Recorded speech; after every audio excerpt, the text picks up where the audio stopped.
Pawhetai ke eiki. Ko sopa te ke hoko e ono wasi ka ku talamai he pule me mui ku hoko e ono. Hallelujah, pawhetai. O glele ya Jehova. Ma waipe. Ki tata alo mai. Tata alo pe. Moi mali mali. Hallelujah, hallelujah. Pawhetai lahi ke eiki ko hinga ko e ahafra foofa. O ne o mai ki he siasi o e whale o tā mai. Amen. Tau whia lahi ko hinga ko e ki pe ai mea ko toa pe. O ku tau a peha aki tai i he kunga e ofa mo melino. Pea pehe ki he brother mo sesek tau kau whataha mo ia i he whiawhi ko ni. Tau whamalo lahi. Ko o tua whai whakamo ui. Tau lea i he tui. O ni hanga whakamo ui e tamai o eiki ko ni. Tau whamalo lahi ke eiki. O atua e tari whia. Pea me he whai whekau SIONE tu awa maake pe ka SIONE maake. Ke toko taha ko toa pe o kulawa mai ki SIONE eiki i whiawhi ko ni. Pea puhe a tari makehe. I he ope whahinga ngau lava o mamata mai i he tau lotu e whiawhi ko ni. Pau tau whiawhia lahi ko hinga ko e ngau e whakauwha e ki o ku nehanga la vei ai ngahi mo ui. O ku kau e whiawhiko ni o se ai e taimu nau tuk taimi ke nau mamata mai ki he tau maunga ke lesi e whiawhiko ni pau tau sio ke he ngau e eiki o ku ne whai ki he ono kakai aki nau tolo o nau ofa a te ia. Pea pehe e tari fie fia a tō tako toa pe ka pau koe a ahi koe whiawhiko ni ko hupe koe he matapā o se asi fale o tamai ke o si kau o me mipa koe i he SIONE koe ni. Amen? Hange ko mo nai fulahi o mo lunch. Fie mau ke tau hau ke SIONE e iki kua e longo mo ui. O kua ke tau o mai tau tolu mo mai mo tolu mo hela ia, fatawha ia i kai. Tau hau ke SIONE e iki kua ia e fie fia longo mo ui. He ko hinga ka pau ka tau o so aka pulu os vai fahinga ko steka e fariki. Te mau ke hau ke SIONE e ki longo mo ui. Ai e longo a. Ko feituen ke tau longo a ai. O kai ngai feitu ta tol whakamole ha tau iwi e longo a ai. Ka ko SIONE e ki fe mau ke tau o mai. Mo loto fie fia. Maratui ko e whale eni e ta mai pa guai e ha. Ai o wha. He? Ai o wha. Fe mau ke tau sio ke toko taha ko toa pe guai e o wha. Pea mo e fie fia. Ko hinga, ke nau foki ko he sapate ko nino au te fie. Tau o ki he whaenga lotu ko ni e whale tamai ki Bankstown. O ko hinga, tari fie fia mo na ngai fo i mari fo lahi. He? Pea au ku pehe ai tari fie fia ki mo tolu e siasi o e tamai. Ha upa mo e amanaki lelei. Ko hinga ko e fola o amanaki ke vahe mai kau tolu. Pea oku teke hoko ki he konga ua oku ata e whakamanatu atu he tai nimi. Ko inga ko e wikaha ufoki ko e tau White Sunday. Pea whakahoko mai mi he taki o e Sunday School. Ko e ono fie mau ke o mai o mo whangi princessi, mo whangi pilinisi. Ko e nau rihe solo whakaosi he ono He toko naki matui e ngai whana tauhi matua o mai o mo whanki princessi, mo ngai pilinisi, ko hinga ko na o rehearsal whakaosi te teu ki he aho sāpate.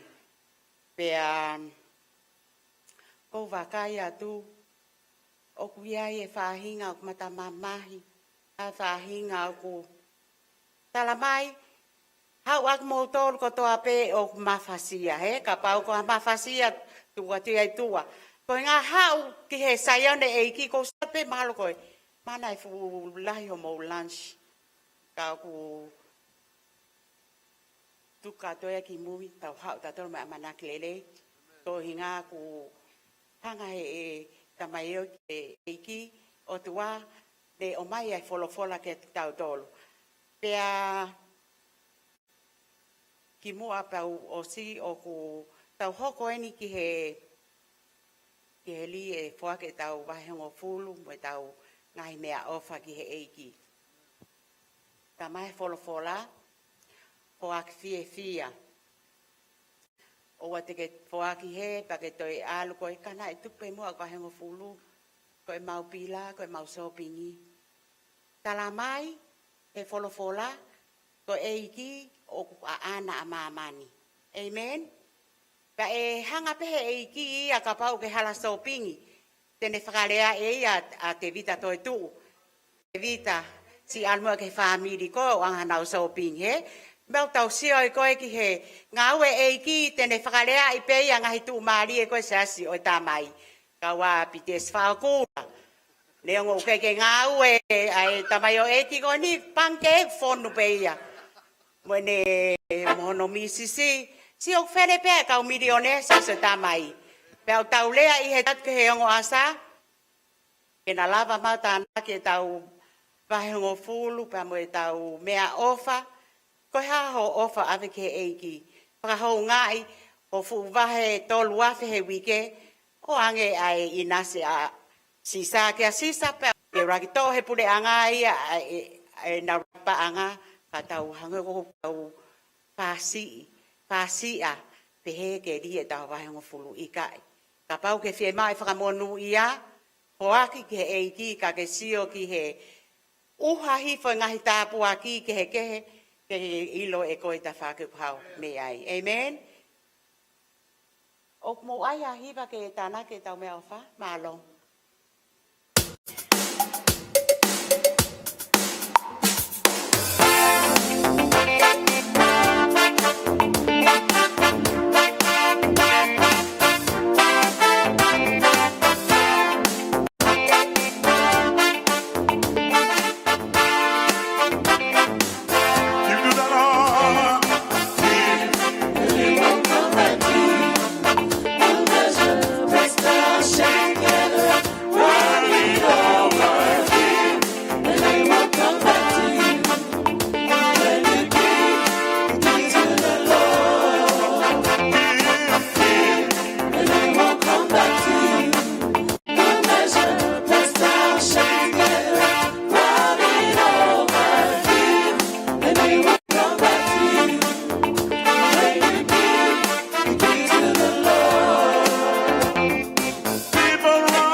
Tamai whakahewani a Fiona e ki mau toi whakawhita i mu whakamalo ke te koe, ko huinga, ko e aho koni ko e o mai whakatahataha ki mau tolu ki ho SIONE tamai. E ki ko kulotu ia e ki a ngahi nima ko toa pena nau whai ai fua ki e tamai. E ki whakafonu, whakalahi o nau whele o ko e tamai, ko huinga ko e fua ki o ku nau whai sistu, ko ai ko e fua ki ki hatangata ka ko e fua ki pa mo e ofa ke a Fiona tamai. E kai mea kotoa pe te mau fau mo lalaka i he whiawhi koe ni e tamai ke langi ia pe koe mau kore ngai meani kua whasu ka laisi ka ko mau whakamo ui. Amen. Kore mo ki mea kata o longa i whiawhi koe ni. Praise God. La mau hoa hai aho whee ka te au. Si hai te hongo mo mokanga nusi a e nye nusi lahi tai mine fo i mo moko koe ni. Ko tanke ko ilo pe maha ko kasi ni toka to e. Hallelujah. Ki ten ko nei palulu ke tanke ai. Ma lo mai tau ke ma we mo nu ia mo uia. Ta to tonga si suka lai si.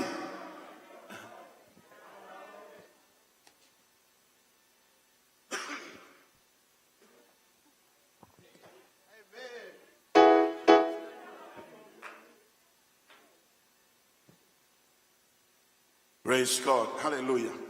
Fala tola hi ko ka tami ko to pe tau hi vai ka pa ku ha fo hi va ko te hi ki fu ilo mana to mau pe pasio ni ma fala tola ka te ma to mau se pe mu ani ma tu ko every Saturday mau yen da ko ngai hi va ka te ko hi nga pe ke tau hu mo tau fa fita hi sabate amen ka o te ke fu fa tu pe mai mo tai ori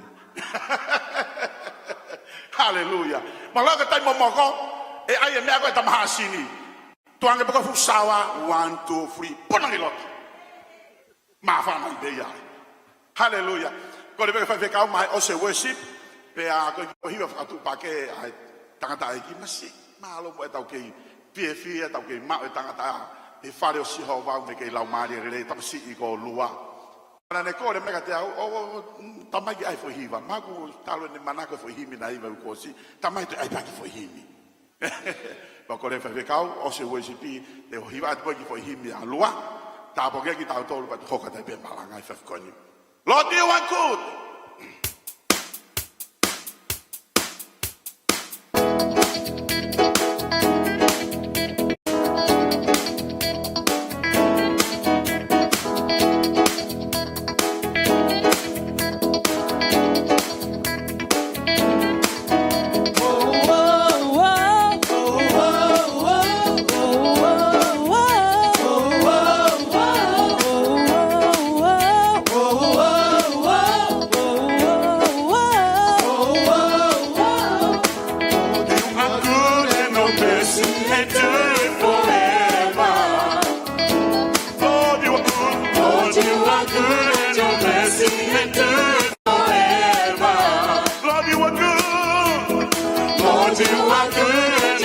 mercy endureth forever.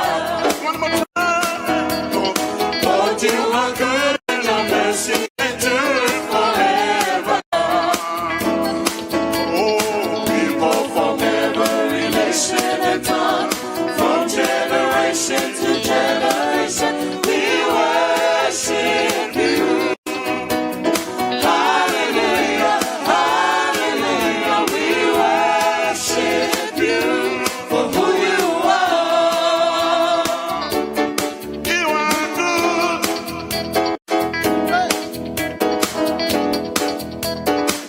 Lord, you are good. Lord, you are good and your mercy endureth forever. Lord, you are good and your mercy endureth forever. Lord, you are good. Lord, you are good and your mercy endureth forever. Lord, you are good and your mercy endureth forever. People from every nation and tongue, from generation to generation, we worship you. Hallelujah, hallelujah, we worship you for who you are. We worship you. Hallelujah, hallelujah, we worship you for who you are. Who you are. For who you are. You are good. Yes, you are, yes, you are, yes, you are. So good, hey. Yes, you are, yes, you are, yes, you are. You are good. You are good all the time, all the time. You are good, you are good all the time, all the time. You are good, you are good all the time, all the time. You are good, you are good all the time, all the time. You are good. People from every nation and tongue, from generation to generation, we worship you. Hallelujah, hallelujah, we worship you for who you are. We worship you. Hallelujah, hallelujah, we worship you for who you are. For who you are. For who you are. You are good.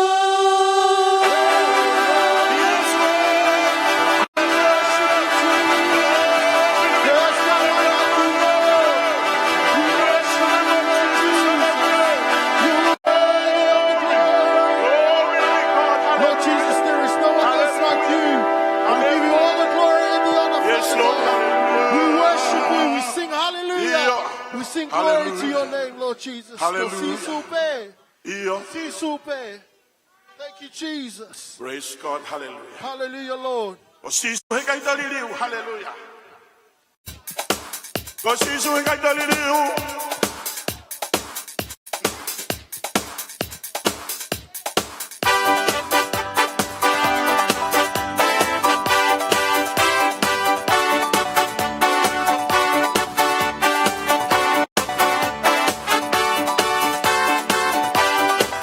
Osisu hengai daliliu. Osisu, hengai daliliu.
te mauhiki e whakawhetai, Lord Jesus.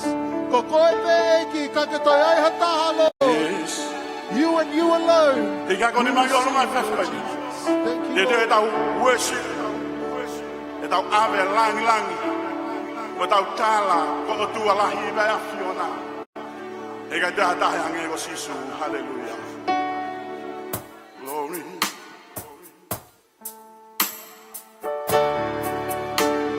Ko koe pe.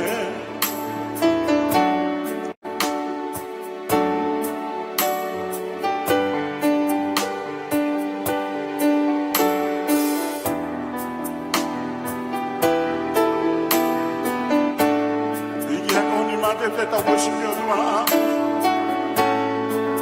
Go go be, yes man. Go go be.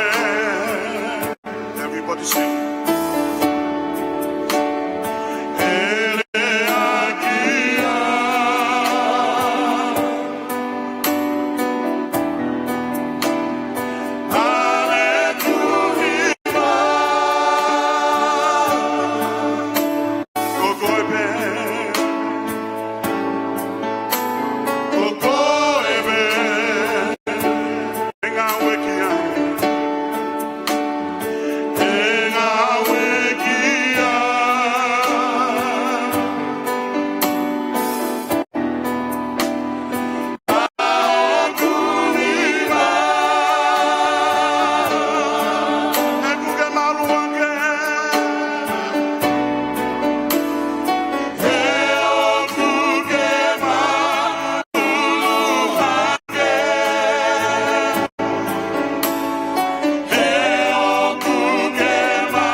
Presence in who you are, Lord. There's no one else like you, Jesus. King of kings and the Lord of lords. We stand in awe of you. We stand in your presence and give you all the glory and praise.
sisu.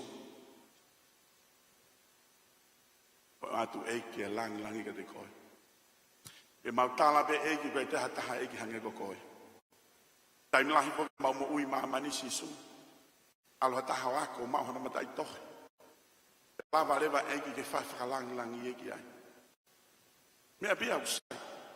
Eu ke fie mau eke mau wako ke matala mau atamai.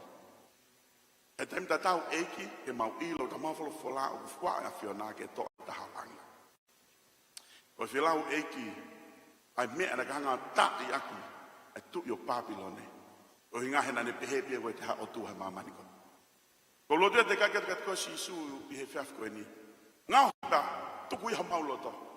Ke mau ilo eke uiha tangata ko sisu ke atu e langi pa whakalangi i koe. E huafa o sisu e. Kanta ik whake kawe pa mona family he ui a fiona o ke whai ke whaitu koe ni sisu. O whetau laki e na fie mau whakamateri e.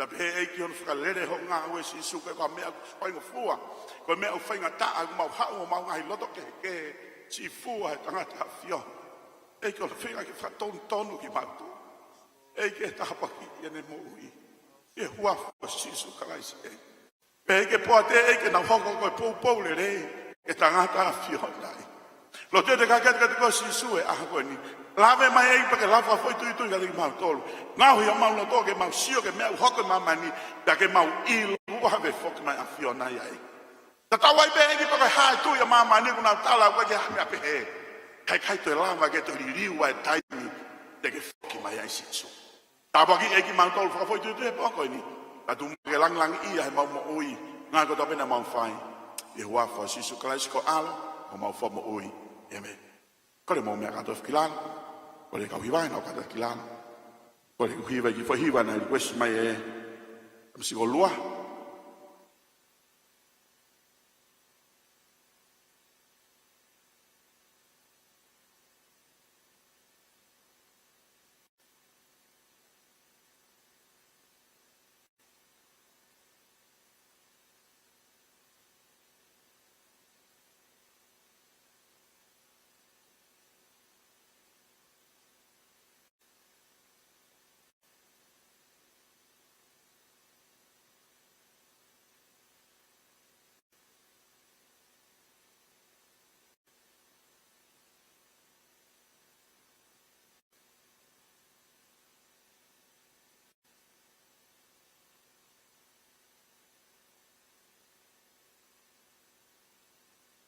au mo mo ba ko pe fam ai bo le da i ba kon lo ama ma tu ko ke hu fangan tu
My deepest respects to the presence of God in this place. So whatapu whoki ki he ngā au e ahono lau maari e tautolu. So to the work of His Holy Spirit in us. Pe wate whakatapu makehe ka te mautolu, kono katoa, lala, whai wharea tangata. Ola whai wharea whiwhine. Tau elders, moi poate, atapu ka te mautolu. Respect to all the members, to our women and our men, also the board, and all members of the church. Pe hei pe whoka te mautolu, wantaka ua, atua whawhine, pe hei ke tau whanau. Fellow brothers and sisters, and also our children. Atapu makehe ka te mautolu nau mea mai I he ope. Also for those who are joining us on our live stream. Oku Gai honga ia mawai pe I ho mo wha whea mai ala ta whare koe ni. I always have gratitude for all of you always joining us from week to week. Watawanga peke e ki ken hanga whai tāpu kina ho mo ngahi loto. We pray that God blesses your heart. Pea ke mauha mo mea I he wholofola ai e ki I he whiawhi koe And ni. that you can receive something from the Word of God tonight. Whawhetai koe ahi hiwa e tatake ki tau tolu he kau tā mea. Praise God for the songs that we had sung in worship, Kuni hanga hiki ho tau loto ki olunga. that it helps lift and encourage our hearts. Kuni tokonia ki tau tolu ke whakaata kere kere hono wha. It helps us to avail the fourth type of Se koe soil, wholofola ia e o tua whe mau pe ke nofo I he kere kere lelei. because the Word Amen. of God needs to be planted, Ke ua e mau within mau I he good ve soil, hala. that it is not wasted on the sidewalk, Ua e laku ai ko nungai hae manupuna ia o nau. Alu nau tolu mo ia. so that it is thrown so birds can come and take it away. E kono hinga hena kai ke tau mua ia ke tau tolu. Because the Word of God was not purposed for them, Ka ko ki tau tolu. Nei tau mua ki aia wholofola e o but tolu. it was purposed for you and I. O whatawange peke hanga he ki o tāpu kina ha mo ngahi loto. We pray that God blesses your hearts. Pakene whakamo ui ki mo tolu. Ke ngahi mahaki whakaisino ko toa pe. And that He can also heal and restore your Ke ui loko bodies. taimi mo moko eni.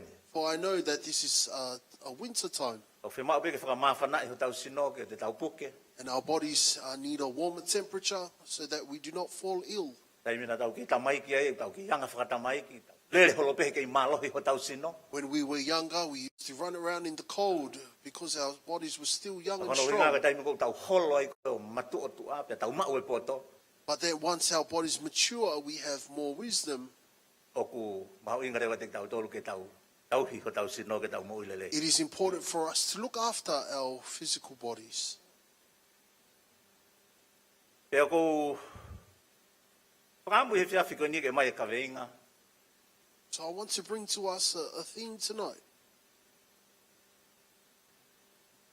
Koe whakamore more. It is about forgiveness. Nā ko mana tui whakaosi na e taimina ma whaavahe mai ai mo Moses e ki mua. I remember in the times that me and Brother Moses were sharing beforehand, Ngahi fua mo ngahi mea ofa e lau maari e maa oni oni. when we were sharing about the fruits and gifts of the Holy Spirit. Ko tui ko Moses na whaavahe whakaosi ai I he whakamore more. I believe it was Brother Moses who spoke most recently on forgiveness. Pea koe whakamore more o ku Pai ka mea whaingofua ia. And forgiveness is not Ihe something taimi that is ke whai. easy at a time when we must forgive. E kono hinga o ku o iai e ātakai pa wai e taimi. Because our environment or our surroundings in a certain time O ku mamahi pe o ku uhu. where it is painful, O ku whaingata ia ke iai ha whakamore more. I he taimi ko ia. it creates a situation where it is hard to forgive. Te mau e taimi ia. Lahi ke whai ai ngā ue. Processi ai ke mau e whakamore more mooni. To have true forgiveness, we need time to process what has happened, the situation, O whakatatau pepa mo e.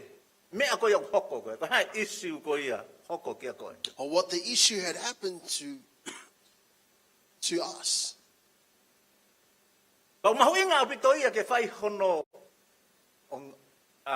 toka ngā i ke o whaunga to tonu ia ke whai aki ai whakamore ko ia. And it is so important which path to take to forgiveness. In which route do we take? Mahala pe ka mea nai whai he kua hili kia te koi ho mo ui. Maybe it was something done wrong to you in your past. Whai ngā taai. It's hard for you. Tau te whito ka hoko mai mo ha kau ngā mea. Whawhare. Tau lahi e whio. Hange pe ha toko ua. Especially if it was someone who did wrong by you, that someone you fellowship with for many years, you count them Kau ku hoko as a ia. brother.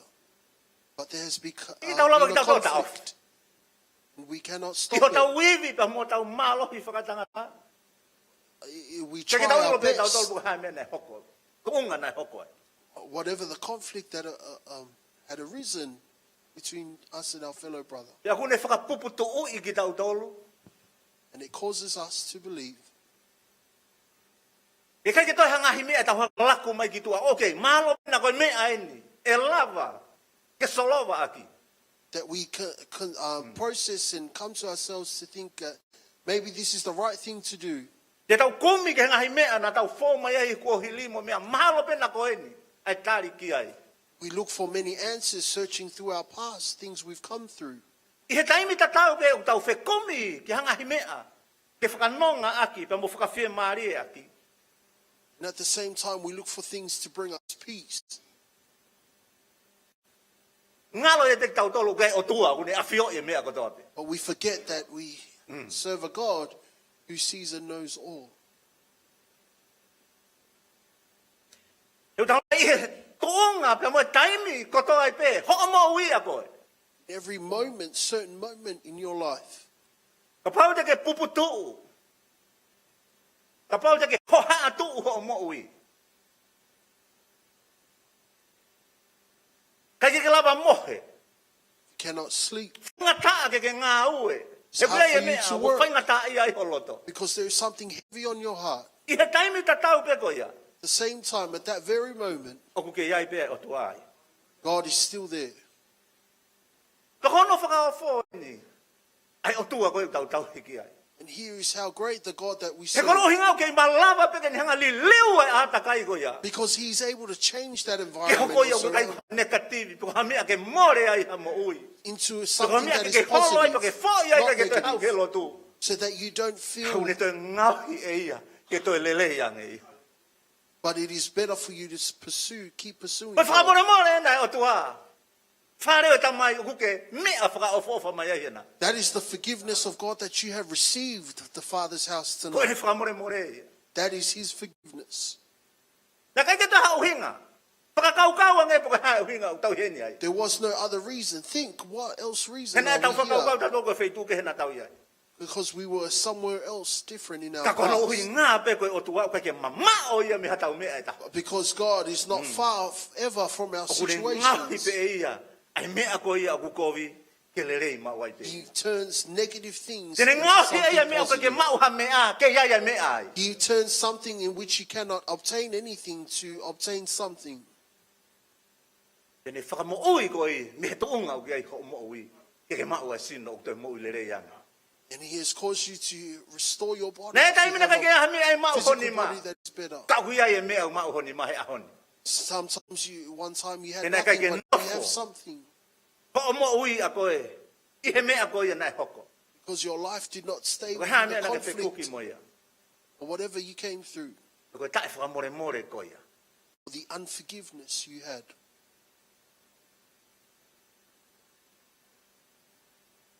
Ko hono mo ni. Because the truth is, A pau he kai ke tau lava ke tau hanga whakamore more. if Nga he mea koe. if we cannot forgive, Just e ki ko pore i ki tau tole a. church, I Ka pau ko lava encourage ke you whakamore tonight, more i ia. Au tō tonu ke mu whakamore more i ka tō mo. if you cannot forgive them, Kai you ke te should whi be maa ta able hai ke to. ne tae whakamore more. There should not be anybody here who cannot forgive. Kai ke te whi maa o koe tau atai nau tau whi maa o ke tau whanongai. Freedom is what we Ko aim loto to ko si journey tawa with. tai na mo oni. A heart that has experienced true freedom. Ta ko ai hato ta. Kei fo watu e fai ngata ki ai kene hanga tukuang. But maybe there is someone here O who is kuhena still hoto ko ua. hard to let go. O ku hen tu fe fin. Your sister Kene in toko ni Christ is iko e. here. Your brother in Christ is here to help you.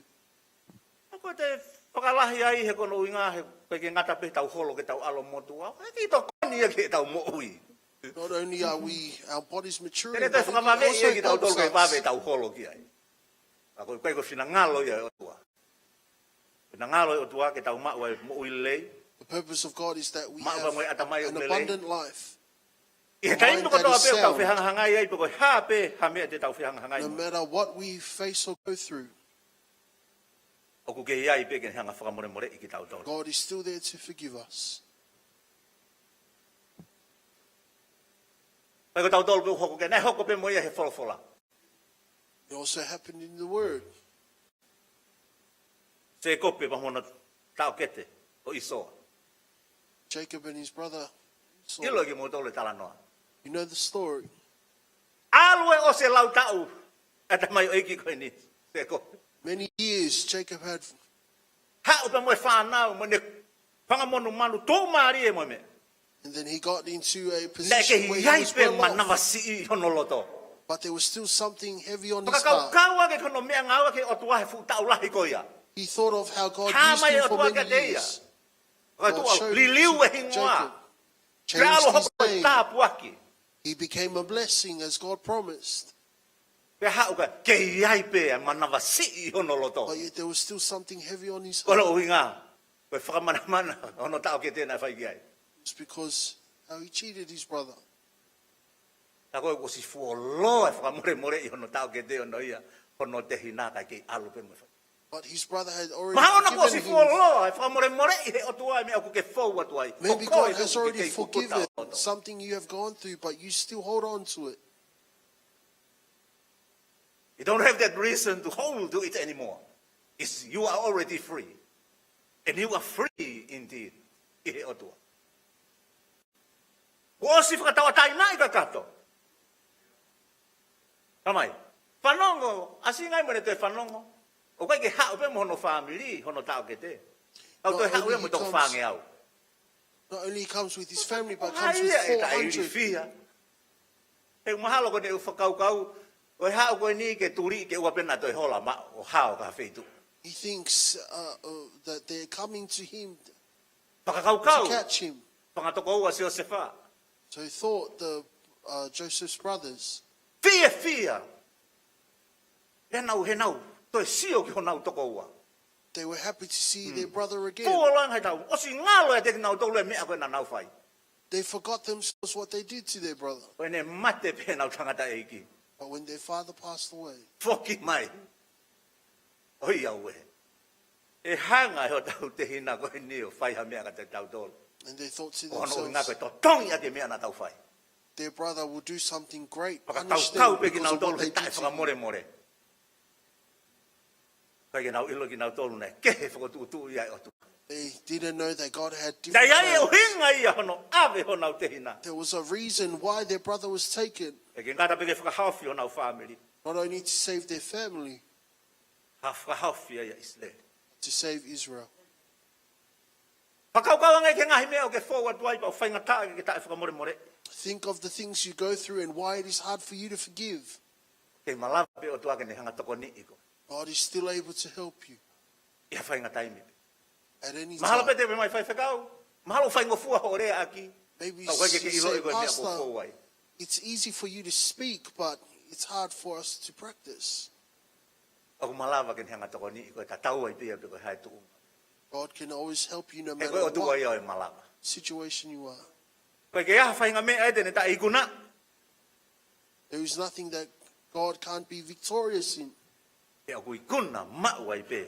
or He Ai is e always kia ko sisu. victorious. Tāng Joseph. Tāng Joseph whatoko. said- Nei anga whē eni ke hokoin. Ko ha mea koe ke ita. Ko ha mea koe ke whai aha mea ka te ki mautolu. Their brothers asked Joseph, "Why aren't you angry with us? He aku iai ho mo to tonu a koe ke hanga e ke i ka te ki mautolu. He mea na mau whai ka koe. Because you have a right, Joseph, to ask us of what we did to you. Pero ngai na mo palani mo to komi. Kana palani he o tua ke lelei. And Joseph replied, Ono hinga tau hen ya what you planned ispite for ao my ni. harm, God intended for Ono my hinga tau good. hen ya ipeng stau ni ao ko. Joseph said, that's why we Ka ain't palani guilty. ko That's to why be we ya ain't o tua. banks them. Na kai ke palani he tangata. What God, it was no But plan more and more, yeah, of man. That is the forgiveness of God. Wa dai mi tau pe tau famore more.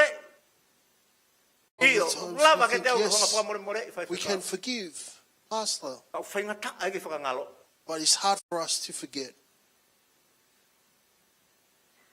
Tia so e ka pau ngā kai ke whai ngata ke whakangalo. Ta hui kai ke mo oni e famore more. Church, if it is hard for you to forget, then maybe you weren't true in your forgiveness. Ko ene mo oni pe whakamore more. Ko ene lava ia. Ai whakangalo. Forgiveness is true, then you will be able to forget. Ko whaama ke tau laka tau toki tu. Ane tau te seo tau toki mo. Let us continue moving forward. E Let kono us nga ko not tau look tala mo back, fua ke ne ui whai ka te tau tole aho ko eni. because that is our obedience to the Pakai ke call tā He's given puaki. Pa us. moe whakamonu ia o tau inasia. Look at the blessing we received Pakai ke today. whakaafo ofa. Ai vai o ki nau tolu nau alu ke whare o Sihova. Hallelujah. Look at how beautiful Ke nau of those who whanongo come ki to hono reo ofa. the Zion Kana of ke nau God, whanongo that ki hono they hear ngongo His lele. voice. They hear His good news. Parani le rei ai o tua. Maau ka moau. God has a good plan for you and I. Te wheke tau ki whakaukau ke he ki taim nono. Let's think about it for a short while. O te tau whakaukau pe ko siasi ki tau tolu. Neongo ko siasi ki tau tolu. Whafo itu itu. Let's not think of ourselves as the church just Ki he here, palani ai o tua ia ke toko taha ko tope. but the individual plan God has for each and every one of us. Whawhetai. Ke pure ngā we ai hau pe mahalo ia pia whahinga lahe ne tala noa mo i mea. Ka kuke kau pe mo koe kau ngā we. Ka kuke nofo pe koe ki turiki koe. Ka ki hano taimi ona mo koe. Maybe there might be a manager or supervisor at your work who talks with others but not with you. Ai ole po whaalahi o alo lau newspaper o hau ia koe ke kumi koe ke puri ko malo o breaki pe. Maybe the manager, supervisor comes to find you. You are somewhere in your little corner. Ka koe o reading your tua paper. ia. O gai hono vā whakafo itu itu i pa mo i toko But taha God ko tope. has a relationship with every Pa mea ko fia individual. fia he o tua tau tau hiki ia. That's why I'm pleased and I'm O kai koe whai happy to whekau serve bia the o fia God pe that pa mo we e o have. tua. O taha ko toa pe. He knows a Toko God taha who knows ko toa pe. everybody, every Toko person. whaam ke mo i lo i he aho koe ni. And I want you to know that Iyo. tonight. O to ton pe ke iai hau taimi whakafo itu itu i pa moho o tua. Yes, there should be time with you and God. Whakalau lau loto ki ai te ia. Ave ki a about te it. ia. Ho ngahi whea mao ko toa pe. Give Him your needs and your Hu pe au hake desires. whakawhetai. He tau mo ia kene ma. Worship Him and praise Him, who is worthy to deserve it. O mai e whehui. Koe hao no hinga o ku whakamore more i ai ki tau tolu e he otua.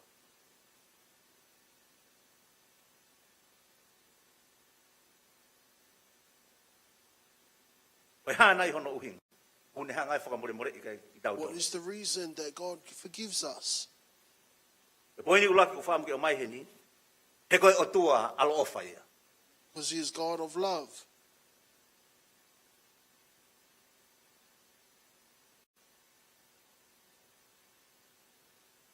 Exodus i wahe hono tolu whāpaka vesi hono no mo e fitu. O ambeke ki lau. Exodus chapter 34, verse 6 and 7.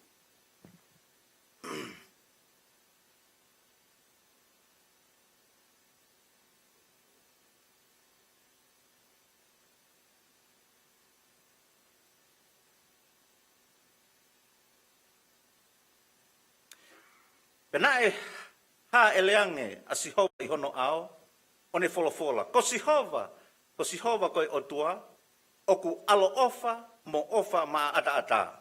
O ku kātaki foloa, pia mohu i he anga lelei, pia moe mooni.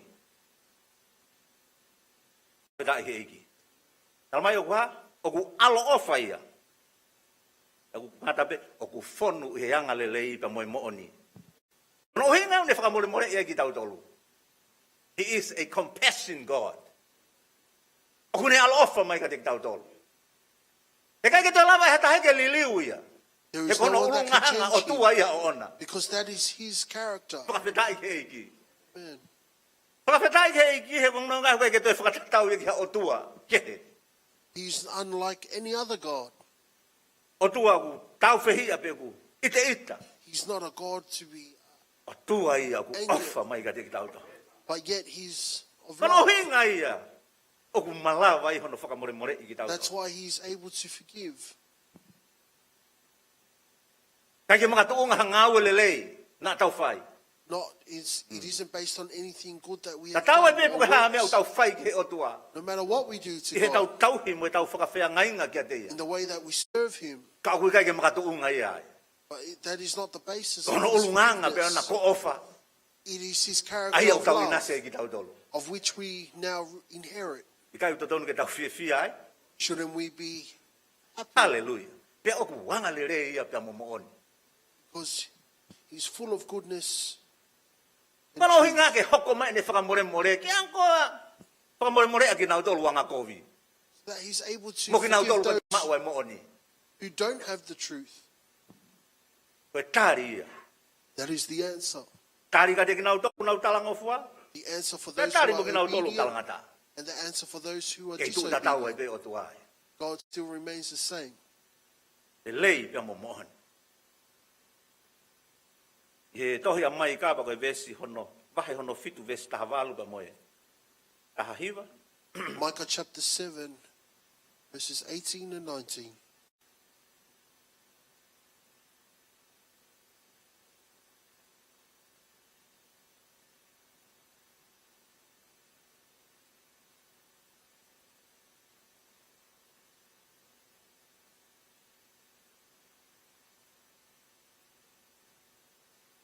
Vahe fitu vesi tahavalu pa moe. Ko hai ha o tua ku hange ko koe. Hange koe tau sāme na tau.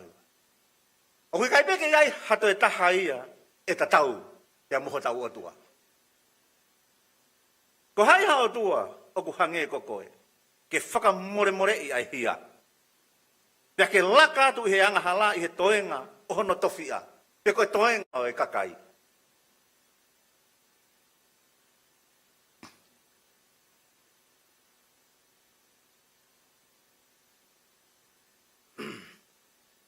O kui kai tene mau a hono hou hau o tae ngata. He o kune fia i he alo ofa. E toi whoki mai a tene manawa ofa, ia riki nau tolu. Tene i ku ia e tau ngahi hia, pe te ke li e nau ngahi anga hala kotoa pe i he loloto o e tahi. E tahi ki eiki. Ave o tuku he waha o tonga pia mo e ua. Going through, Tonga trends ko ia. Eh?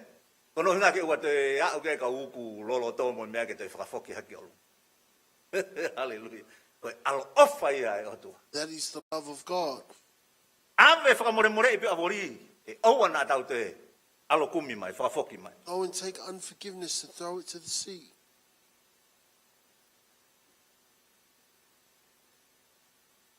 Vesi hono wana. Teke whakapapau ai mooni kia se kope. Ta moe alo ofa kia e palhame. Aia, na ke fuakawa ki he mau ngahi ta mai talo me he ngahi aho imua. Pe palo mesia ai otua ke tau ngahi ta mai. That is the promise of God to our forefathers. Se nesi taha ua koe palo mesia. Genesis chapter Ai utau 12. inasi ai he aho koe. That is the promise of which we inherit today. Palo mesi ta tau pe ia. Same promise you see here. Hanga he mea hoko mai kia te koe. Whatever happens to Hanga you, he tae whakamore mo hanga he mea hoko mai kia te koe. whatever unforgiveness you go through, Ave e ia ave ori he loloto. it's already gone and thrown it into the sea or to the ocean. Ave ia he au, ave he pe au ia ka fitu. The waves take it, He kono hinga koe. take it away. Anga lele ia pe momo on. Because that is the compassionate God we serve. Kene hanga whakamore i tau ngahi ang hala. He's able to forgive our sins. Hono ua. Koe ha hono hinga. Hone hanga whakamore i ki tau tolu. Sa me te au mātolu e pa koe vesi hono walu. Psalm 103.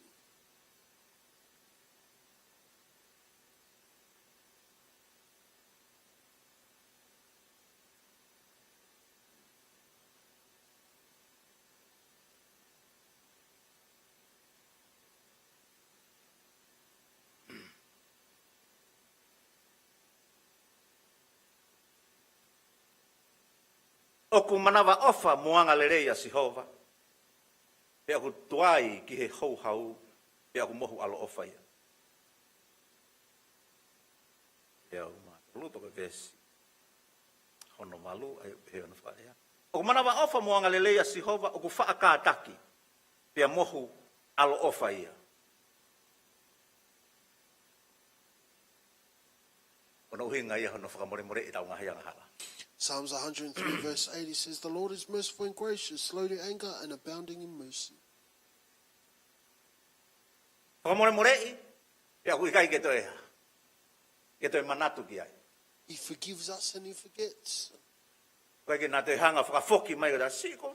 Ilo pa mea ko no whai pō whakaukau ki whai mea. Ose whai tau e hongo fulu e mea ko ia. Te hau pe ke whakafoki mai. Usually we cannot forget certain things that have happened to us. Ko taimi koe tau whakaatai ki o tua ke ne ngā ue e te ki tau tolu. But once we allow God to work within us, O kune whakaliliu e tau whakaukau. renews our minds Amen. O whakafo ou he aho ko toa pe. and renews it daily. E ka pau te tau hange koe ni ko sa apate en. A tau ke inofo pe tau tole mea na hoko whalai te mo e toko naki. E tau mui e tau whakaukau te toi ngai mea ni o sanga teu teu. Ke moni te apongpongi. If we are here on Sunday, O tala and noa still he ni thinking ke of ne alo things on ofa Friday koe and koe ni o Saturday, sanga teu teu i. Mo e ne manawa ofa mo ki tau tolu. we are not ready yet to accept what God has already planned for us, and He koe aho fo ou pa mo e mea ku fo ou. because it is a new day, something E new ka pau te God tau has manako ke tau prepared. nofo he ngahi aho ko o si tau o si tu a mea But ai. if we like to stay in the past, E whai whai pa te tau te whoki ki tau tolo o kufi hake. then it is more easier for us to Kau return whima all o e the tau pain koe. that Koe we've tangata ia o gone ku mo ui koe. Staying alert all the time. O ku tokanga mau pe ke ne mo ui moeanga o ha. E ne a ewa i he eiki. through. He's always alert and aware of where O he ku ne wants hanga to o go. tokanga ia anga o e ne alu mo laka. Mo e ne ngahi laka. He knows where he steps, where he puts his feet. Koe o whai ana e kai tuha mo tau mo ki tau tolu ke tau maa. It is a love that we were not worthy to receive.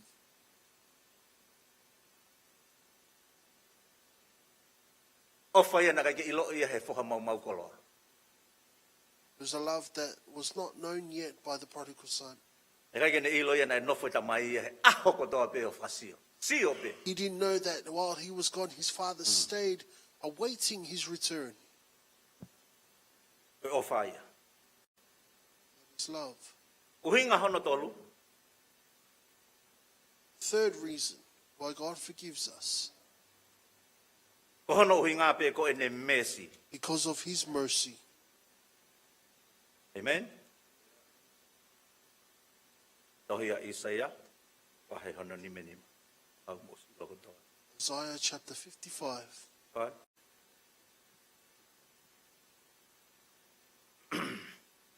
Ni mapaka vesi hono fitu. Isaiah 55. Tuku ke li aki he anga hala hono hala. Mo e tangata ta e maa o ni ne ngahi mahalo. E tuku ke ne foki ke Sihova. Pe tene alo ofa ke te ia. E ki ho tau o tua, he tene whakamore more o lahi au pito. O ke kai ke whakamore more i pe, ka kutoe riu riu nga whakamore more. It is not just one-time forgiveness, but Ange e pe ko tau, whakawhonu ko ia pere o koko. O e kumi ko tānaki ko ni koe ki he wha i tau momoko. Aki nau tolu ko unofo ko he ngai whitu o ia. just like we harvest crops in preparing for Mawhana he winter, mahina e ono, pa momoko he mahina e ono. that the seasons Nau teu teu change. i e ki nau tolu. O ko pehe pe mo hahe o tua teu teu i ko ia. Ane whakamore more ma te tau tolu. Hallelujah. So God Ai has ko kai ki ha, already he kai ki ha prepared tai his mea e osi ai. forgiveness. So there will never be a time He kai ki his ha love tai mea e runs out. mahai. E whaiwhaiange o kai ke iai o tua he tai mo ke pe.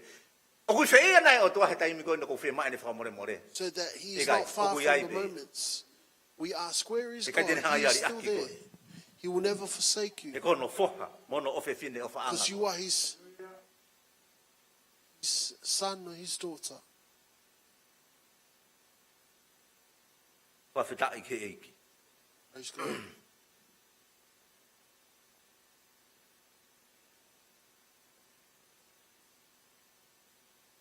Pai riaki e hala ko ia o anga hala. Moi mahalo ko ia o tae maa oni oni. Au iai pohono uhinga. There is a reason. E koe tau mahalo. O koe kai koe mahalo ia koe whakau ia e otua. It's maybe that is not a certain. Koe tai milahu tau mahalo, tau ngawe a kai mea ke tau foki pau te lahi angai mau ia he tau mahalo. Our thoughts cause us E to. kono o hinga he tau mahalo, koe uhinga tau mahalo he koe ki tau hanga ilo ia mooni. The reason why our Amen. thoughts, because we do not know the truth. Taka or pau have hete not tau yet ilo e tau received tolo e it, mooni. E kai ki te If we know the whamahalo e truth, mo ui. then we will not question ourselves. O mo ilo i koe taha ia he mo ui. Ta e ifo pe aku. Kai ke suka. That is a Ai mea life koe that mo is ui. enjoyable. Whamahalo pe. A life Okay, that tau always alo to gets pakai in pe, he ilo pe, themselves. papau pe, pe ui ai pe i kai. Tau ki ahi pe, tau ki ahi pe. Ke pe hea mo ui ke eiki. That is not the life to God. Pe whai mo ui a koe ni koe te ke nofo pe koe ai pe, o ki o ngoi ko moko sia ia honi te malo lo. Pe mo ui a koe au nofo koe he mama. O koe ke tau mo ui ki tau tolu i he keresi pe mo oni ai o tua. He kone o si whai e iho tau whakatau a tai nai. Because God has already given us our freedom. Pe whai ngā mo ui a whakamaha lo tau kei mo ui pe ki tau tolu, lahi ange pe a tau tolu i he o tua. But a life that is always asking maybe is a life that is unsure. Na koe whai koa ngai au lahi ai whe fusi aki. Amen? Pe wheke whakapapau i he ahoni. Why don't we assure ourselves He today? kone o si hangai whakapapau i ni whakamore more maa. Because He has already assured His Kai forgiveness. ke for toi ai you. ha tau kumi tonu hia ki tau tolu. Ke tau tae whakamore more. He kone o si hangai whakamore more i ki tau There tolu. is no reason for us to be unforgiving because He has already forgiven us. Tau koe ke tuku pe tau ngahi mahalo ko ia mo ngai. Kau alo ai pe, o kovi mo ngahi mahalo ia. We go on to Eh? times where Ta our koe ko thoughts fui mea, koe na take kai hold pe, of kai us koe ia nai pe he mo pe. O koe kai ko fui mea ai. when it is not the Ka pau real pe koe ke tau ilo situation. e mo ni, kau sai pe ke tuku pe he i pe ai. If we know the truth, then we should leave it O at whatever that. pe ke tau ilo e mo ni. O te tau te hanga ai ke lahi lo molo loa. Ai whanonga o tau whai hange ko Islandi. Taimi no pena to tonu ke na wa wai. I whanonga talafa. Te ai whai tau e whano. The moment when the Israelites should have gone straight to the promised land, they wandered the desert for 40 years.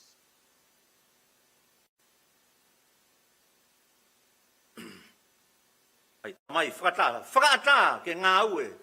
Te ke whai tu unia o tua iho loto. Amen? Shall your Mea heart for mahu inga God's ka koe loto working. e tangata. Mahu inga o pito e loto e tangata. It's Te important. koe pau pe the heart loto e of tangata man. ke whai ha mea, pau ke whai ia. Koe whai mea pe ko toangkai. O ku kauna e o tua he whai mea ko ai ke whai pe kai. Is God included in what you are choosing to do?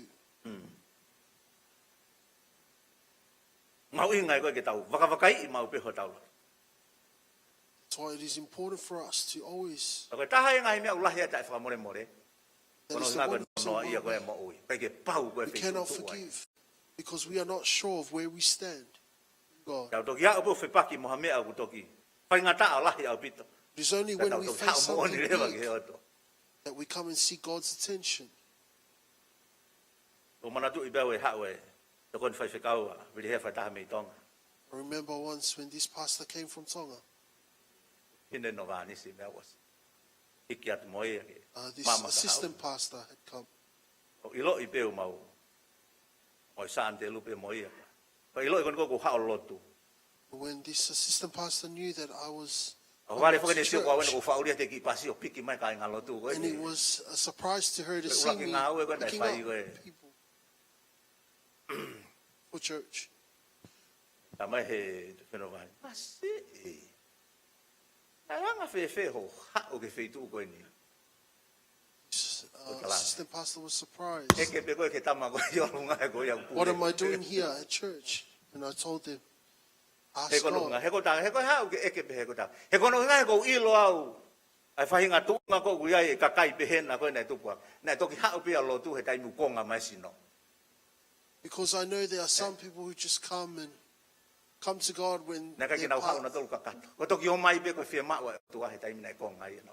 sometimes they only come to God when they are in need of something. Tanga iyo nei kehe fotu te o tua ki au. Koe mea I ko told ki him- hao ai ko ki hao mai sino. Te ke motu God had a hanima ko different hawae. plan for me that I come to church holy. Kono hinga As a pe ko ne whole. whamore more, na e lahi ne whamore more. That's why his forgiveness Ngā pe kone is great. whakamore na ni afio e ia me he kamata ki hene osi. Because his Ai mo ui. forgiveness was already Ai toko assured taha ko toa pe. for everybody. Pe o kuke kau i he palo mesi. Ko You koe are toko taha also ko part ia. of that Ko promise. kuke mea mai i he aha koe. Ko koe ia ko ui. And that's why you have been called here to this place. Whawhitai ki he eki. Praise God. E nā ianga whewhe ni whakamore i ki tauto. He pelu wahi wapa koe vese o nou ua. Hebrews chapter 9 verse 22.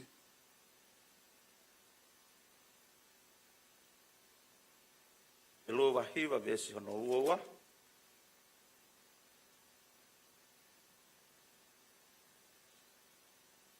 Ai au pehe hono wharea. Pea kua mei osi ai mea kotoa pe i hono whakamaa aki ai toto o whakatatau ki he whono. Pea ka ikai lilingi ai toto o ku ikai ha whakamore more. Ia ngā whewhe, e whakamore more ei? How Nā e was pau our peke forgiveness? lilingi ai toto. Blood was to be Tātā shed. ai au kalaisina i lilingi ko hono uhinga. E whakakakato aki. Pea mo oni ai. Ai whakamore more i ki tau tolu he otua. It's the truth of his forgiveness. Koe makatu. Koe hūwhanga, anga. Koe hūwhanga malu. His blood. Kai ke te a whaunga ia. Ke whai ai ho tau whakamore more. In which we receive forgiveness. Ta koe tātaa peo e langi. It is only through his Koe blood. tātaa maonga peo kalaisi. The blood of Christ. Amai koe whaunga peo nei whai aki. Ahono whakamaa koe au Israeli he aho It koe. was the only way that Israel received Kai ke its kei monu manu cleanliness aki e whai lau lau. cleansed, Kana from e sacrifice, kalaisi. from Tātou sacrifices. O whai e whai lau lau koe ia. Kono hinga ko ki tau tolu. So therefore Christ sacrificed himself for us. Kolose vahe ula kipa koe vesi hono tawha. Colossians chapter 1 verse 14. Ai ko tau mawai ai hohoi a hono tātaa. Koe whakamore more o i ngahi anga hala. Ko hohoi ai ki tau tolu. Ai enai to tonu koe ke tau mate. Hohoi ake tātaa o kalaisi. Ka tau mo ui ai. In that which we should have received death, Christ's blood has taken our place. E ha mea uhoko rewa ke tau anga hala. So what then has happened to our sins?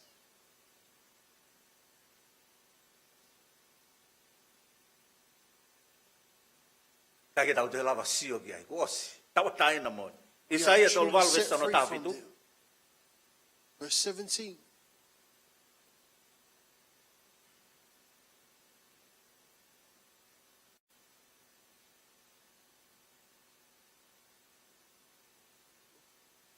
Tāwhitu.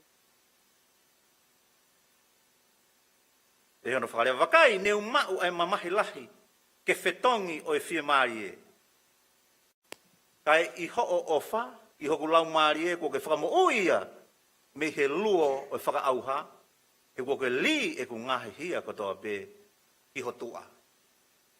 Hallelujah. Whawhetai ke iki.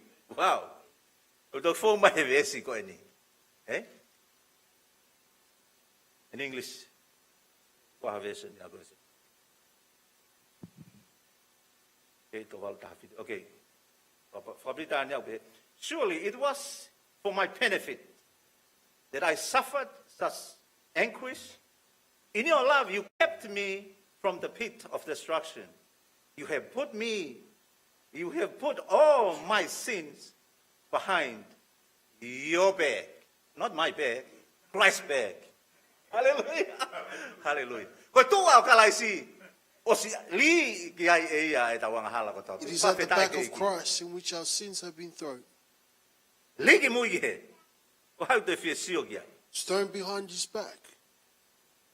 O mea uia ki mui o te tau te lava hala ki ai. It's thrown behind our back so that we cannot receive it again. Sa me te au mātou lupa ko vesi hono tahaua. Psalms 103 verse 12. E he hono. O hange hono mama o potu haha ke me he potu lulunga. Ko ne ave ni ko ne tau hala. O behe ne ave tau ngahi yang hala ya di tau tolu. Ave au pito. Asi ange oku ko fehui. O ave ke mama au pito. E dai mu tau fa more more e au tau kuai mo lotu. E fa more more. Question is, has it been far removed from us? Eu ave potu ko matapake ke te hua toko tui hosu pa ke alwa i pe mo ia. Or is it waiting at the door so that ready for us to go with again? Mai ave ke mama au pito. He says to go, Ave ke mama au pito. throw your sins as far away as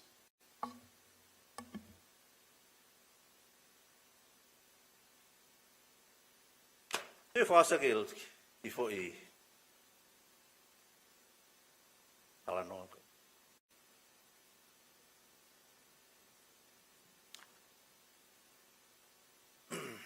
Whaka more more.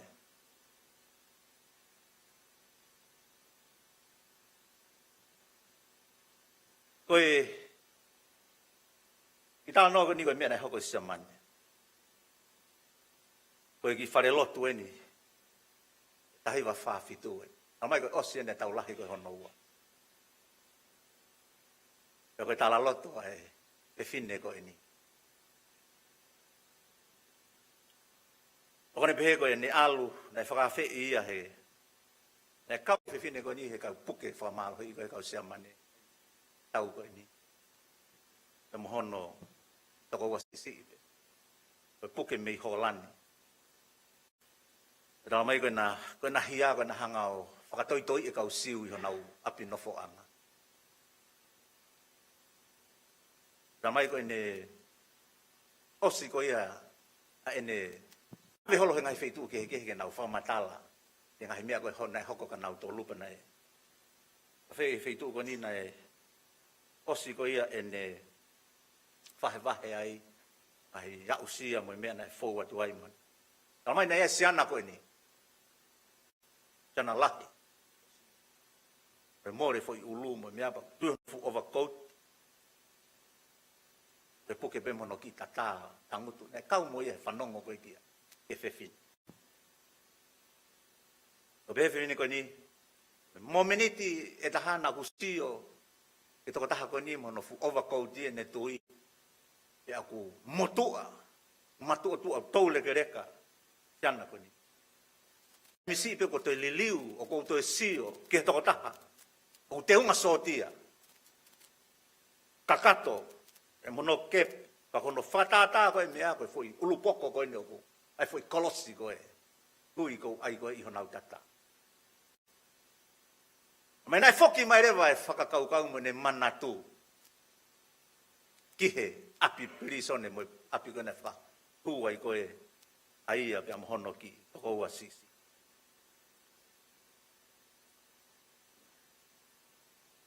Ai nani whakakaukau ke loki. Whakatuu koe honau wala mo e mea. Tamai na kai ke te hamea I te nau tui. Whamalohi ki nau tolu ke nau. Ho'o kotoa. Mai na lava ke ne sio ki he. O ne tokanga I ko hono ki toko sisi. I he hui pe koe pa mo e kiri koe hange koe whakatapu. I he whieka ia koe mohono. Teu poko ki nau tolu ki aweo. Whakahu koe ke ngai fumea koe kasa koe ke tamate I ki nau tolu. Aina e fōua ye toko lahi miliona.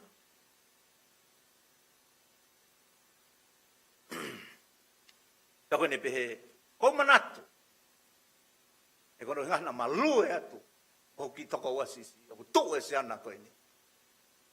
Hono teunga sotia.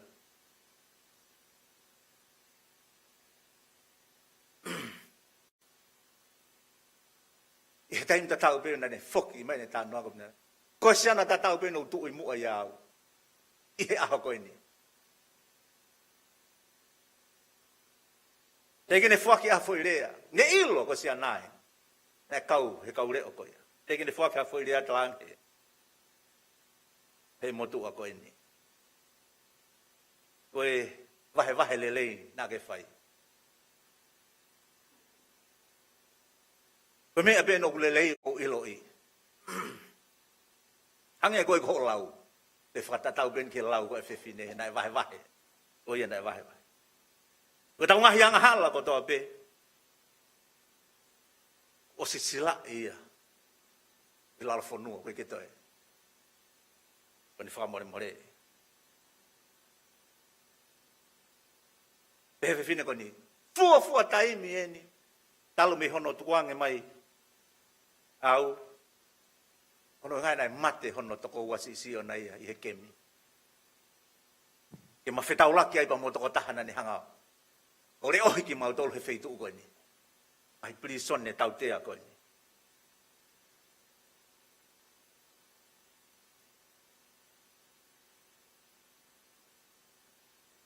Talang he siana ke whini koe ni. Nā ke ki lawe ke he wheitu koe na koe kemi.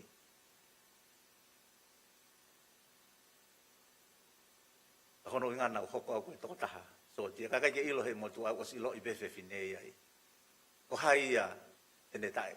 Manatu ia e fofonga o ki nau tolu na nau whai ngai wham. Ka kone toi lea pen. Ka kou ilo i koe otua. O kune o si hanga whakamore more i au. Mo ngau e pango nau hanga whai. O ki nau tolu koe. Ka koe ku whakamu peka te koe ke lea mai ake e koe. Ku ke whakamore more i mo oni au pei kai. Kore e tangata koe. Ko whema o peke whanongo me hongu tu. O ku ke whaki mai e whakamore more koe.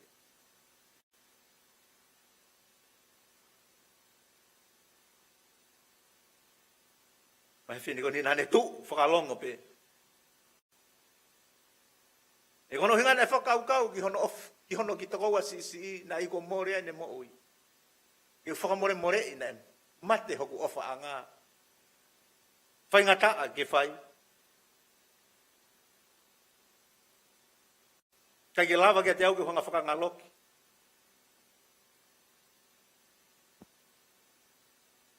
Ne pehe koe lau sekoni pena whai ai na talano aki koe ni.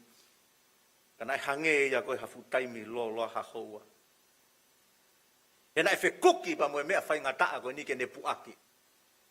E kono hinga koe mamahi koe. Koe ta e whakamore more koe na e alu moia.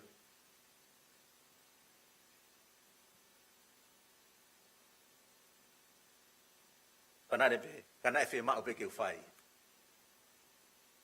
E hunga koe whekau ai otua. O kai ke te aia ki whaka condition e tuunga ke whai ana whakamore more. Ka kua pau ke whakamore more. Koe mea ia kua pau ke whakamore more. E koe otua ia na ne hanga whakamore more i ki tau tau. Ka pau reo he kai ki tau whakamore more i. A ki nau tolu ko ia. Unau whai anga hala mai ka te tau tolu. We can not forgive those who do wrong by us. Ala mai si so. He kai ki whakamore more i ki tau tolu he tau But tamai Jesus he mai. says our Father in heaven cannot forgive us. Te whege mō mea ki o lomu. Ko whambe ke kau hiva koe ni ke tau hiva.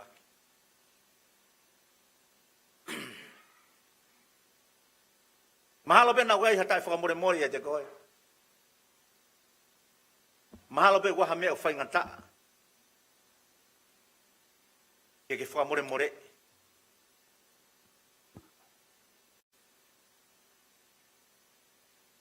Tala mai si isu ka pau he kai ke tau whakamore more. A ke nau tolu. O whai kovi mai. Ia te ki tau tolu. He kai ke whakamore more ki tau tolu he otu. Koe whiawhi o e whakalelei, koe whiawhi o e te whewhaka ai ake a mo ui.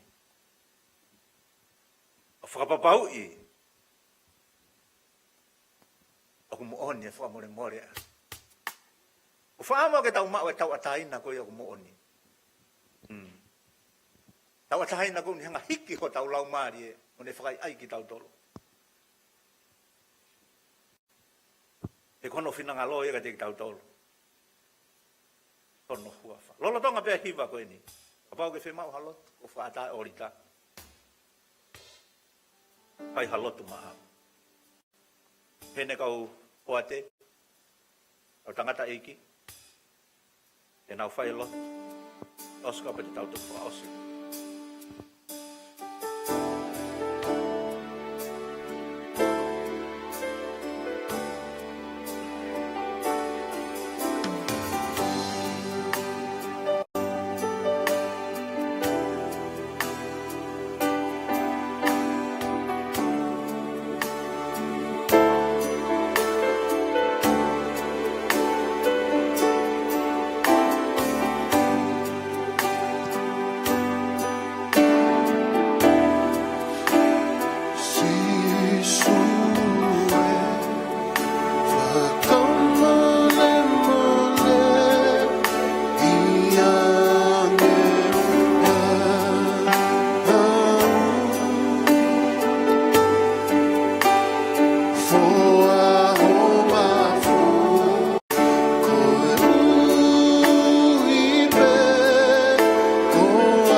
Mafi mau te hanga tu kia te koe.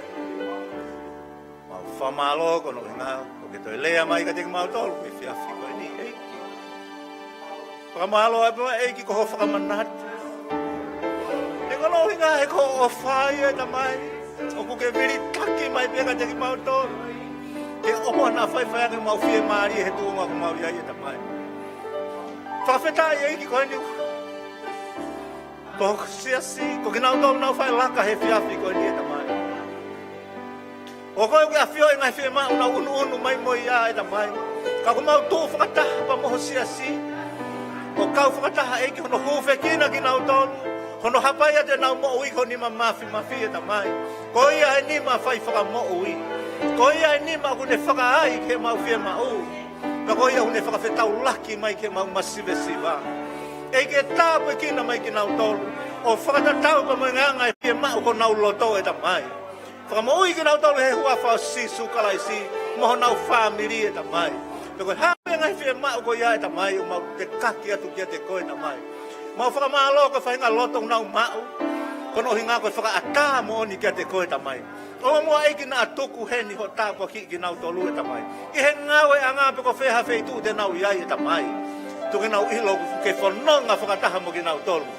Kono malui, pa mohono tataki ki nau tolu e ta mai. Pa kua ngā mo ui e ta mai ulahi ngahi mea ke more ai e mo ui. Kai whakawhetai he kono ngā koe taimi mau i he nima mafi ai e awhio nā e ta mai. O mau ngo i hao pa mo e mau malu ai. Ono hinga ia ko mau tangi atua kia te koe he whiawhi koe ni e ta mai. Peke ngalo e kia mo sese mori ona. Si mo te lahi ana mo sa teki mo selo whakawhetai. Mo ki nau tolu ki si nā mape he kia tolu e ta mai. Mau whamalo mau whakawhetai. Mo ki nau tolu o toa peo ki he mohenga mamahi mau te kaki atu kia te koe ta mai. Eiki, o ku mau tui ki ho whakamoui. Mau tui ki ho whakawhetau laki. Ia mau whakamalo atu ke tari loto e awhio nahe whiawhi koe ni e ta mai. Awhio mai ko si a si tāpe kina ki nau tolu e ta mai. Wau ki heni ha kau fu o mau kau whakataha. E he pe foki pe he pe tāpe kina to nau ngahi loto e ta mai. Tuka nau whanonga pa mo leo o wha e ta mai. Nau whakalau loto he aho pa mo e pō ki ho wholofola e ta mai. E no mau ki mau tolu he mo ni o whakawhonu i ho mau loto. O ku mau toki tau atai na mo o ni ai te koe. Whakakatoa mei o lunga eiki. Ngahi mea na tonu ki hu mo kau e mau loto eiki haua koe ni. Kresa tau eiki o whae tua wata mai whiohi pa moho lau maari e maa oni. Nofo maa ua ho lau maari e maa oni e te mau tolun. Hono ko toa be o wana hiri kai whai pio tai ngata. Amen. Amen. Kapu kine ko tolu eiki. Walo